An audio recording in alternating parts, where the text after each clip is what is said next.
चिंता एक ऐसी आग है जो हम सबके अंदर कभी ना कभी जलती है ना? पर सवाल यह है कि क्या इस आग से, इस जलन से बाहर निकलने का कोई रास्ता है भी? चलिए आज इसी गहरे सवाल का जवाब ढूंढते हैं। तो मुद्दा बिल्कुल साफ है, सवाल सीधा है। चिंताओं से पूरी तरह मुक्त कैसे हुआ जाए? चलिए इसी सवाल की तह तक चलते हैं। तो इस जवाब को समझने के लिए हम इसे 5 स्टेप्स में देखेंगे। सबसे पहले समझेंगे कि ये चिंता का चक्र है क्या, फिर बात करेंगे उस बेकार की खोज की जिसमें अक्सर लोग उलझे रहते हैं, और फिर आखिर में उस रास्ते को जानेंगे जो असली शांति तक लेकर जाता है। ठीक है, तो शुरू करते हैं। देखिए, सबसे ज़रूरी बात यह समझने की है कि चिंता कभी अकेली नहीं आती। ये तो एक पूरे कह सकते हैं एक साइकिल का हिस्सा है जो हमारे मन को एकदम जकड़ लेता है। जैसा मैंने कहा, चिंता अकेली नहीं है। इसके साथ साथ चलता है डर, दुख, निराशा और इच्छाएं। ये सब मिलकर एक ऐसी जबरदस्त फोर्स बन जाती हैं जो दिल को अंदर ही अंदर जलाती रहती हैं। और यही वो कभी ना खत्म होने वाला चक्र है जिसमें इंसान बस फंसकर रह जाता है। तो अब जब प्रॉब्लम समझ आ गई है तो उस बारे में बात करते हैं जो लोग आम तौर पर करते हैं इससे निकलने के लिए, और ये भी देखते हैं कि वो तरीके असल में बेकार क्यों साबित होते हैं। अक्सर लोगों को क्या लगता है कि खूब सारा पैसा होगा, सामान होगा तो शांति मिल जाएगी। पर सच तो ये है कि ये चीजें दिल को थोड़ी देर की ठंडक तो दे सकती हैं, पर परमानेंट सुकून नहीं दे सकती।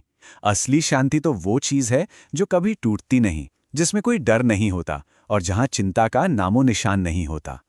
ये सवाल खुद से पूछने वाला है, क्या सब कुछ होने के बावजूद, मतलब जरूरत की हर चीज पास में है, फिर भी क्या मन में वो सच्ची वाली शांति है? क्या कोई चिंता नहीं सताती, कोई डर नहीं लगता? ज्यादातर मामलों में इन सवालों का जवाब ना ही मिलता है। तो अगर दुनिया की चीजों में जवाब नहीं है तो फिर जवाब है कहां? यहीं से हम अपने अगले हिस्से पर आते हैं और देखते हैं कि असली सॉल्यूशन क्या है, और वो है चिंतन का मार्ग। तो ये चिंतन का मार्ग क्या है? इसे कहते हैं भगवत चिंतन, और इसी को सारी प्रॉब्लम्स का सॉल्यूशन बताया गया है।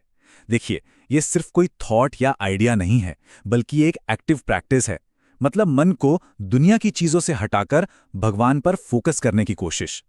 अच्छा, तो सवाल ये है कि ये चिंतन करें कैसे? इसके लिए 3 प्रैक्टिकल स्टेप्स हैं।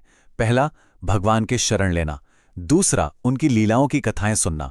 और तीसरा, जो सबसे इंपॉर्टेंट है, उनके नाम का कीर्तन करना, मतलब उनका नाम जपना। पूरी बात का निचोड़, जो सार है, वो बस एक लाइन में है, हरि स्मृति सर्व विपद विमोक्षण। इसका सीधा सा मतलब है कि भगवान को याद करना, बस यही वो चाबी है जो सारी मुसीबतों, सारी चिंताओं और दुखों के ताले खोल देती है। अब भगवान के नाम में कितनी ताकत है, इसे समझाने के लिए एक बहुत ही खूबसूरत मेटाफर, एक रूपक इस्तेमाल किया गया है, और वो है चिंतामणि। एक संत कहते हैं, पायो नाम 4 चिंतामणि। मतलब मुझे वो कीमती पत्थर, वो रत्न मिल गया है जो सारी चिंताओं को खत्म कर देता है। और वो रत्न क्या है?